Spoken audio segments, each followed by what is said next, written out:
Nah, sudah dibahas gitu maksud saya. Nah, sejak saat itu mulai gejala untuk mengikuti pendapat para ahli sebelumnya atau itiba taklid seperti itu. Para fuqaha banyak mengambil fatwa atau hukum yang tidak sesuai dengan kemampuannya karena mereka hanya mengincar jabatan atau qadhi yang cenderung memenuhi kehendak penguasa. Nah, kondisi ini kemudian melahirkan pendapat dan fatwa bahwa pintu ijtihad telah tertutup. Sebenarnya pintu ijtihad itu tidak tertutup ya, bahkan terbuka bahkan sampai dengan sekarang seperti itu. Nah, yang menyebabkan adanya kemunduran atau kejumutan yang sudah saya terangkan tadi, nanti akan dijelaskan poin besarnya oleh rekan saya pada pembahasan ketiga, tapi akan saya singgung sedikit nih.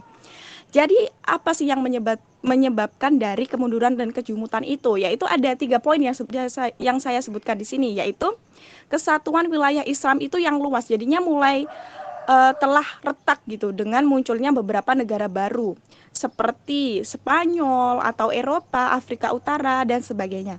Nah, hal ini tuh mempengaruhi pula kegiatan pemikiran dan pemantapan hukum. Ketidakstabilan politik menyebabkan pula ketidakstabilan kebebasan berpikir seperti itu. Artinya orang itu tidak bebas mengutarakan pendapatnya seperti itu maksud saya. Lalu yang poin kedua yaitu pecahnya persatuan kenegaraan atau pemerintahan itu menyebabkan merosotnya pula kewibawaan pengendalian perkembangan hukum. Nah, yang terakhir timbulnya gejala kelusuhan berpikir di mana-mana. Itu karena kelusuhan berpikir itu disebabkan para ahli hukum tidak mampu lagi menghadapi perkembangan keadaan. Jadinya kan sebenarnya hukum itu berkembang, tapi sebenarnya keadaan itu berkembang, tapi hukumnya yang tidak berkembang. Jadi adanya kelusuhan pemikiran seperti itu.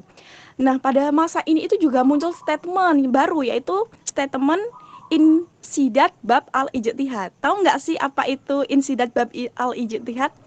Nah, ini adalah statement yaitu pintu ijtihad sudah tertutup. Jadi, apa saja ya yang mempengaruhi pintu ijtihad itu sudah tertutup? Ada 3 hal, yaitu masalah-masalah Islam dalam kaidah metodologis telah disusun secara baku. Yang kedua, melemahnya kepercayaan diri ulama-ulama yang datang kemudian pada masa ini, serta dalam literatur usul fikih dapat dijumpai pembatasan tentang kemampuan akal. Iya, seperti itu.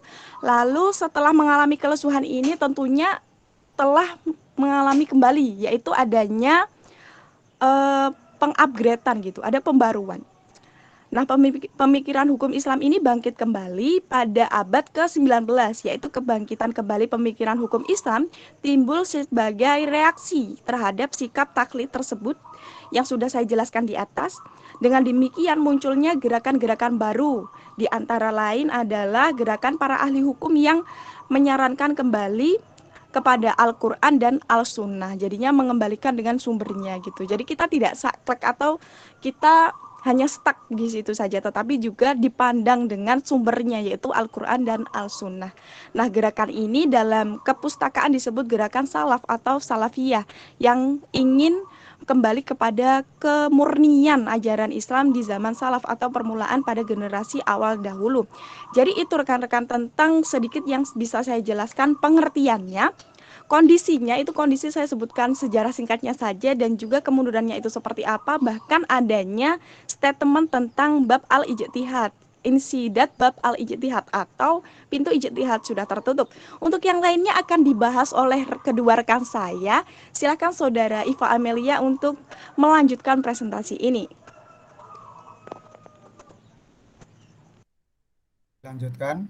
Saya persilakan absen dulu untuk kelas A ya.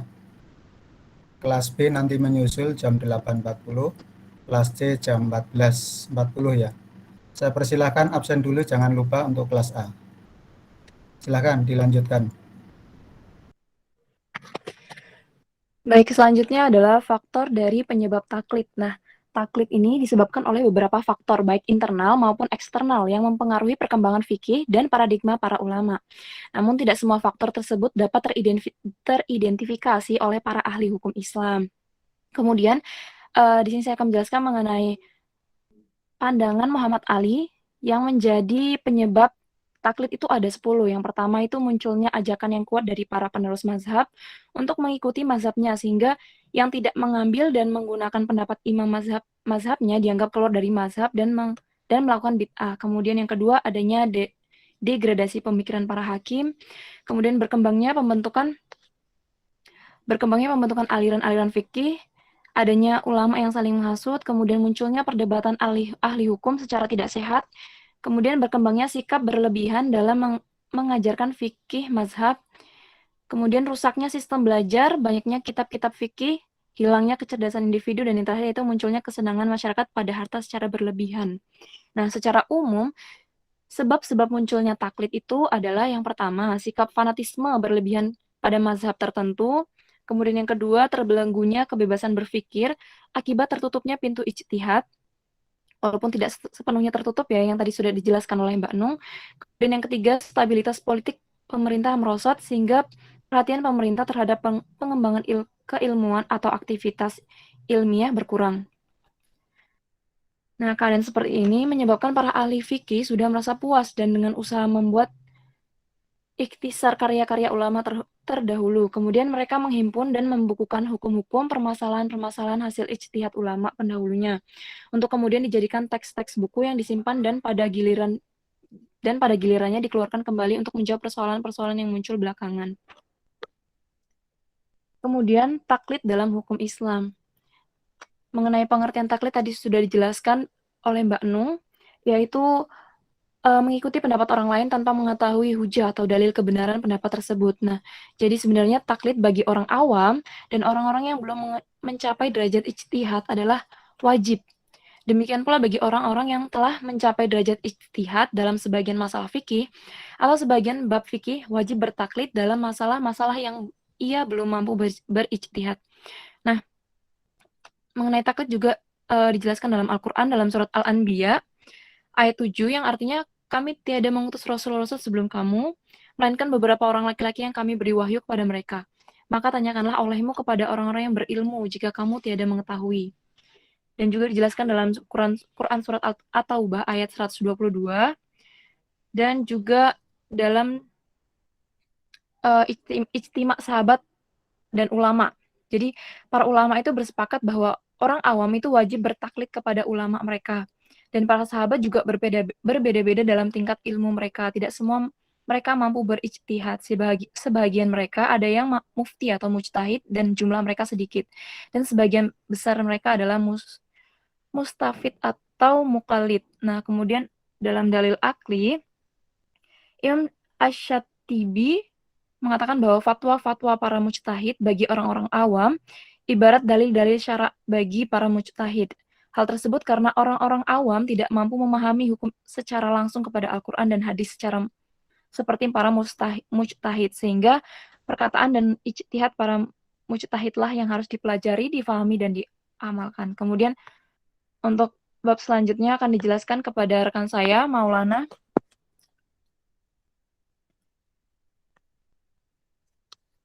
Baik, saya akan menjelaskan dari contoh taklid yang haram.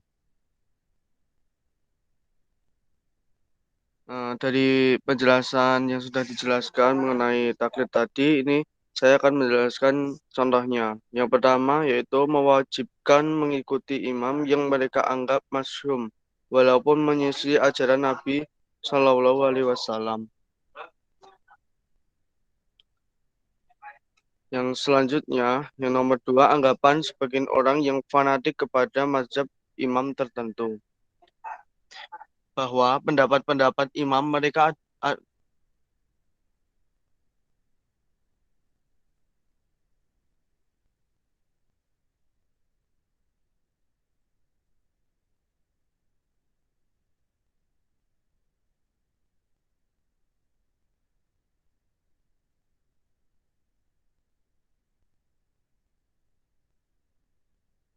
Halo Mas kejadian yang Maulana, masih bergabung ya Mas?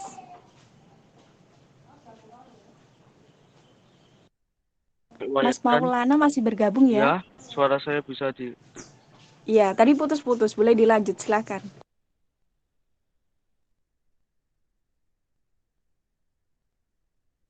dengar.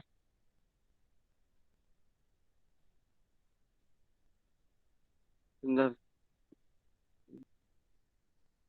Cek. Yang selanjutnya, nomor 3, pendapat sekelompok orang yang mengaku mengikuti ahli tasawuf yang menjadikan perkataan-perkataan dan kejadian-kejadian yang diriwayatkan dalam kitab-kitab mereka sebagai agama, sekalipun menyelisih Al-Quran dan Sunnah. Nomor 4 yaitu para mukhalid, yaitu orang-orang yang taklid, menjadikan hakim sebagai syikah atau wali.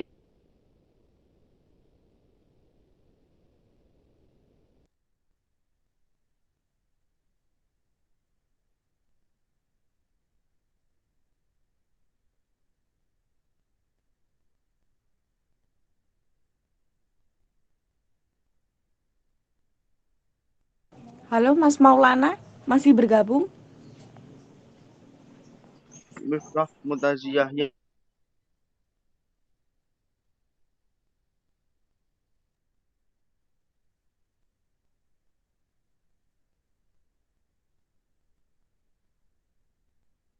mengukur kebaikan dan keburukan dengan akal. Akhirnya itu tadi contoh dari taklid. Selanjutnya saya serahkan ke moderator. Baik, terima kasih kepada dua rekan saya, yaitu Mbak Iva dan Mas Maulana yang telah mempresentasikan hasil dari kelompok kita. Nah, rekan-rekan sekalian, pada kesimpulan kali ini tidak usah panjang lebar, kesimpulannya adalah kondisi taklid ini jangan sampai terulang pada masa sekarang. Jadi dapat diambil pembelajaran kepada rekan-rekan sekalian untuk tidak stuck dalam berpikir. Jadi ketika mengikuti pendapat tetap berfokus kepada sumbernya, yaitu Al-Quran dan As-Sunnah. Jadi rekan-rekan juga bisa memandang dari sumbernya juga gitu. Jangan hanya dengan pendapat saja seperti itu. Baik, terima kasih untuk sesi tanya jawab akan dilaksanakan atau dilangsungkan ya di e-learning nanti. Jadi rekan-rekan bisa bertanya, sudah ada makalah kami di sana dan bisa bertanya di kolom yang sudah saya sediakan, yang sudah disediakan Bapaknya dan sudah saya upload ya. Sekian dari kelompok kami, bila ada salahnya kami mohon maaf. Wassalamualaikum warahmatullahi wabarakatuh. Waalaikumsalam warahmatullahi wabarakatuh. Terima kasih kelompok 8 dari kelas A, B, dan C, dan kelompok 7 dari kelas B. Selanjutnya masih ada waktu, silahkan yang mau bertanya masing-masing kelompok satu orang ya, kalau dua nanti enggak cukup waktunya. Saya persilahkan yang mau bertanya ditujukan kepada kelas apa, kelompok berapa, 8 atau kelompok 7. Saya persilahkan.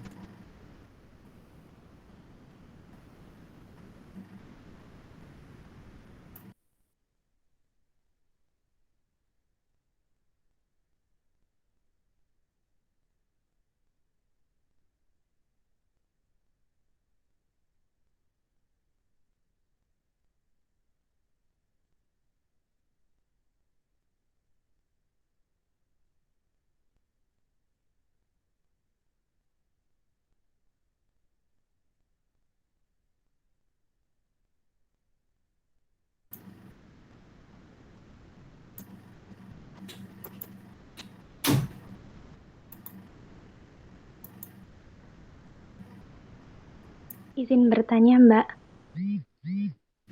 Untuk HES 5C kelompok 8.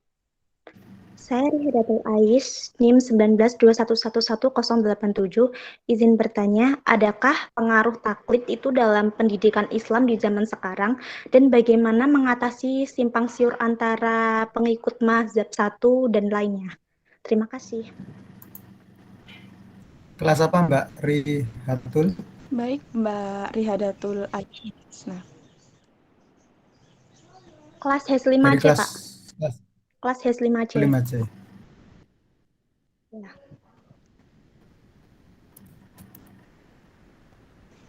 baik, ini langsung dijawab ya, Pak.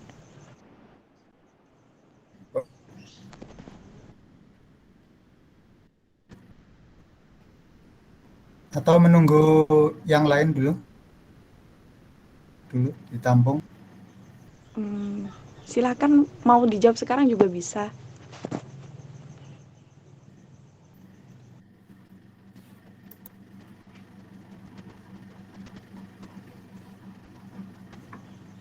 Atau sambil menunggu penanya Langsung aja, berikutnya, Mbak. saya jawab terlebih dahulu saja ya. Ya. Oke. Ya. Terima kasih pertanyaannya kepada Mbak Rihadatul Aisyih Hasna. Pertanyaannya sangat bagus sekali ya. Nah, jadi pada pendidikan, apakah taklid itu berpengaruh pada pendidikan? Dalam beberapa literatur yang sudah saya baca, pengaruh taklid ini kurang berpengaruh dalam hal pendidikan karena taklid ini sendiri lebih ke syariah. Jadinya lebih ke hukum Islam atau mungkin tentang ibadah seperti itu. Nah, karena pada saat di pendidikan ini tadi, seseorang itu kan sudah terpelajar ya, jadi tidak mudah terpengaruh dalam beberapa pendapat dan sudah bisa membedakan pendapat antar imam-imam seperti itu. Dan juga dalam mengatasi simpang siur yang tadi ditanyakan. Jadi bagaimana mengatasi simpang siur ini tadi? Mengatasi simpang siur pengikut imam yaitu tidak mencampur-campurkan. Jadinya ketika mengetahui suatu pendapat itu kita juga gali di sumbernya, seperti halnya Al-Quran atau As-Sunnah, apakah sudah sesuai, apakah kurang sesuai, apakah di Al-Quran tidak ada tetapi di hadis ada, seperti itu. Jadinya harus ada beberapa sumber yang lebih komprehensif seperti itu. Lalu dalam hal ini itu contohnya seperti apa? Tidak menggabung-gabungkan. Misal saja ya, dalam hal wudhu. Nah, dalam hal wudhu dengan cara pendapat Imam Syafi'i yang dalam hal ini menyapu sebagian dari kepala 3 kali dan menggabungkannya dengan pendapat Imam Hanafi, yaitu gagalnya wudhu itu berdasarkan jima atau berhubungan badan. Jadi kecuali dengan jima, wudhu itu tidak batal.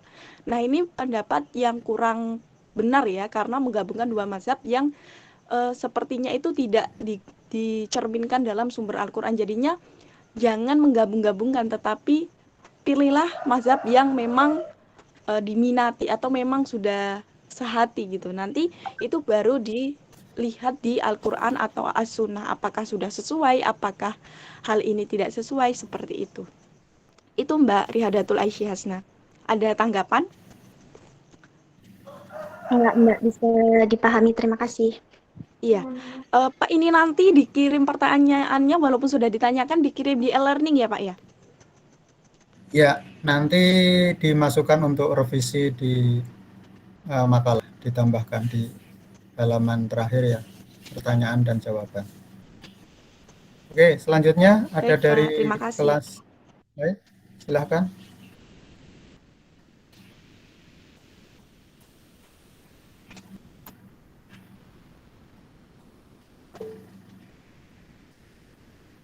Masih ada yang mau bertanya? Ya, 10 menit untuk saya aja ya. Oke, terima kasih dari para pemakalah, kemudian dari teman-teman yang bertanya. Tadi sudah dijelaskan tentang perkembangan hukum Islam pada masa taklid ya. Fuqaha pada zaman ini tidak dapat membuat sesuatu yang baru ya. Artinya bahwa perkembangan di periode ini memang tertutupnya pintu ijtihad ya ini. Negara Islam lemah, tertekan karena perpecahan, yaitu perpecahan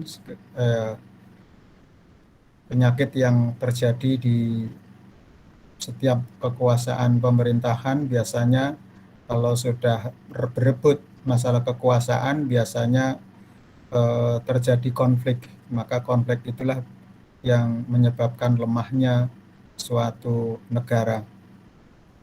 Ya, kita mesti lihat ya, sampai saat ini pun masih banyak ada beberapa negara yang masih dirundung konflik internal ya,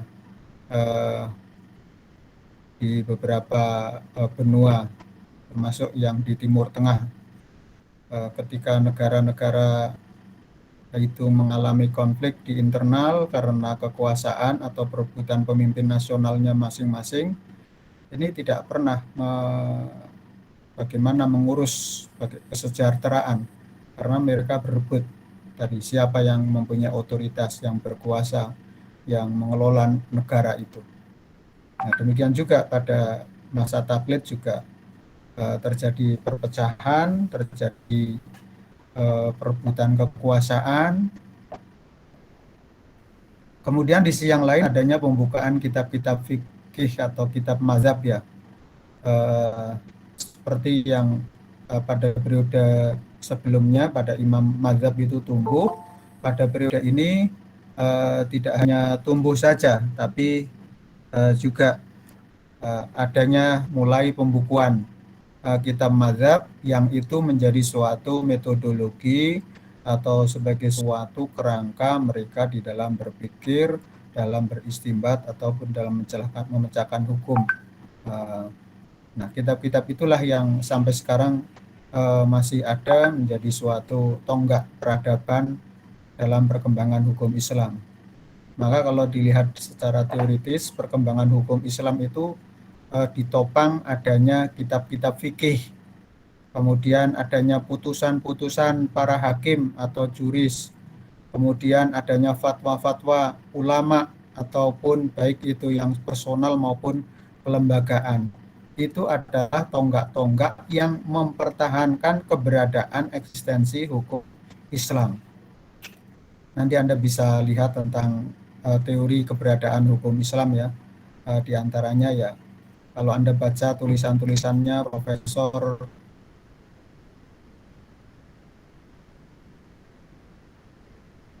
Muhammad Atok Muzhar ya, beliau lulusan dari Universitas Amerika ya, risetnya tentang ulama, perkembangan hukum Islam itu sampai mandek pun, mandeknya hukum Islam itu pun adanya tadi pembukuan kitab-kitab atau yang berasal dari a'immatul madzhab. Kemudian ada putusan pengadilan agama ya kalau dalam konteks Indonesia, atau mahkamah barangkali ya. Nah, itu yang untuk menjaga perkembangan hukum Islam. Kalau saat ini fatwa-fatwa ulama ya, ini juga sebagai suatu tonggak perkembangan hukum Islam. Baik itu yang sifatnya individual maupun kelembagaan melalui ormas-ormas atau bahkan Majelis Ulama Indonesia atau fatwa-fatwa ulama Majelis Ulama Indonesia. Nah, kemudian di periode ini juga fanatisme mazhab itu berkembang pesat, sehingga mereka tidak dalam beristihad menyebabkan istihad itu menjadi tertutup karena mereka terlalu fanatis terhadap mazhabnya, tidak bisa keluar dari pemikiran mazhab. Kalau tadi pemakalah menyebut bahwa apakah dari pertanyaan tadi, apakah masa taklid ini atau taklid itu menyebabkan masalah dalam pendidikan, saya kira iya, karena ini berdampak pada cara memecahkan masalah, cara melakukan suatu istimbat hukum. Kalau taklid itu mereka tidak mempunyai kreativitas di dalam berpikir, dia sudah nyaman dengan apa yang sudah ada atau pendapat yang sudah ada, tinggal mengikuti. Memang betul bahwa dalam pendidikan, katakanlah bagi orang yang awam, mereka taklid saja sudah cukup. Tapi bagi orang yang sudah mempunyai bekal yang cukup secara metodologi, secara keilmuan, secara konten-konten dan skill-skill yang dimiliki sebagai seorang mujtahid ataupun mampu mengeluarkan suatu hukum dari sumber-sumber Al-Quran dan As-Sunnah, maka mereka bisa mengembangkan itu. Nah, sehingga pada masa ini pintu ijtihad itu tertutup karena tadi kreativitas di dalam memecahkan masalah terikat kepada mazhab yang sudah ada. Kemudian di masa ini juga kontribusinya adanya jabatan-jabatan hakim. Kalau tadi saya sebutkan bahwa salah satu yang menjaga perkembangan hukum Islam itu adalah hakim. Karena hakim melalui vonis atau putusan-putusannya ini menjaga keberadaan hukum Islam. Mungkin kalau muncul problem hukum yang belum ada sebelumnya, maka hakim itu bisa melakukan ijtihad.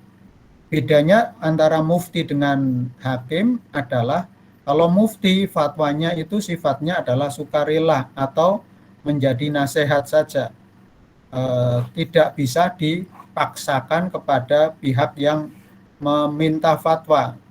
Dia terikat hanya orang yang meminta fatwa saja.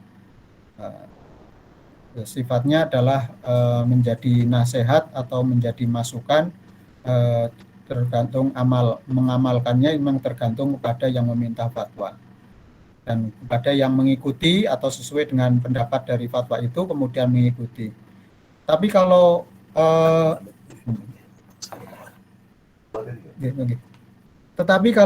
seorang hakim atau putusan hakim ini sifatnya eksekutorial, bisa dipaksakan oleh alat negara atau kepolisian, sehingga putusan hakim itu mengikat dan mempunyai kekuatan hukum yang eksekutorial.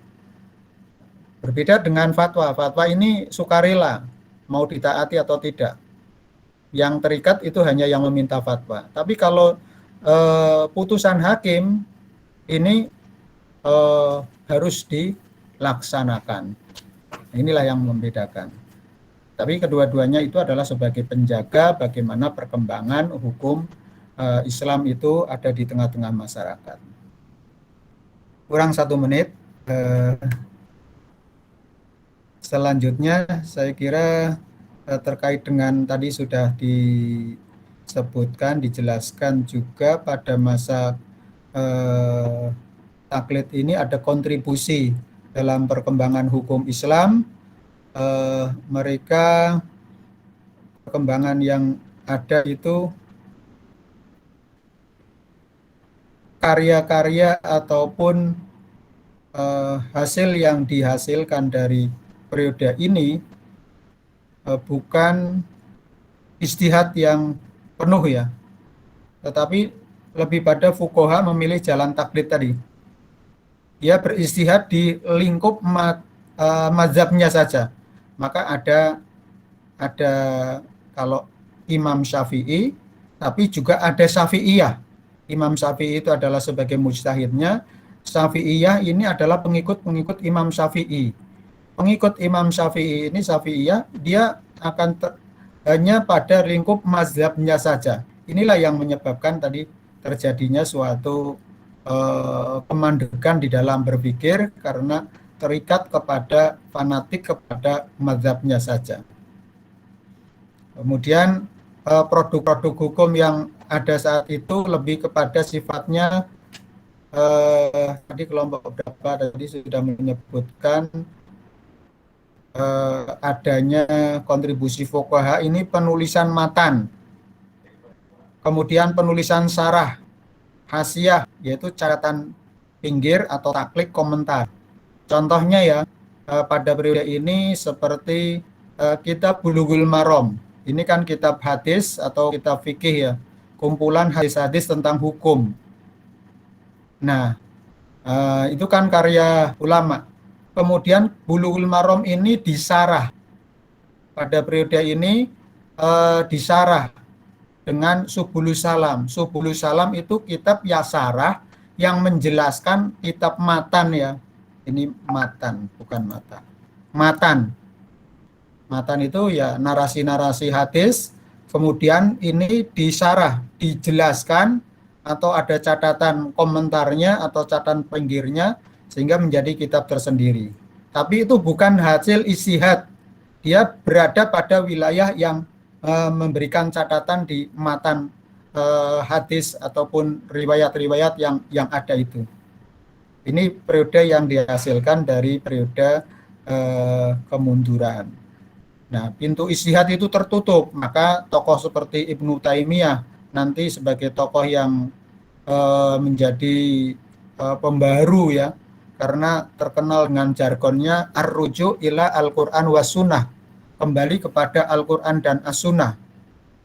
Ya, kembali kepada hasanah klasik ataupun salaf itu, generasi awal Islam. Inginnya adalah adanya upaya pemurnian. Nah, di periode ini memang terjadi kejumudan, taklid buta, mereka memiliki kemampuan untuk menempuh jalan pada para pendahulu, semangat menulis buku menurun, hasil karya ilmiah fuqaha sangat minim, hanya terbatas syarah, menghafal yang sudah ditemukan pendahulunya. Ini pada periode ini yang terjadi suatu kejumudan.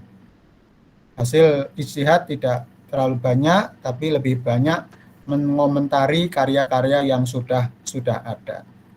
Nah, dari periode ini nanti pada pertemuan berikutnya akan kita bahas tentang masa modern, di mana sebagai suatu jawaban terhadap kemunduran peradaban Islam karena tertutupnya pintu ijtihad karena perilaku itu. Jadi taklid ini adalah sangat berpengaruh terhadap pendidikan. Maka upaya pembaruan nanti akan dilihat bagaimana dalam bidang hukum, dalam pendidikan, dan dalam bidang yang lain. Saya kira itu tambahan saya. Terima kasih atas perhatian dan apa yang sudah kita pelajari pada sesi ini. Semoga kita bisa ketemu kembali pada pertemuan yang akan datang. Kurang lebihnya mohon maaf. Mari kita akhiri sesi kita dengan bacaan hamdalah. Alhamdulillahirabbil alamin. Terima kasih dan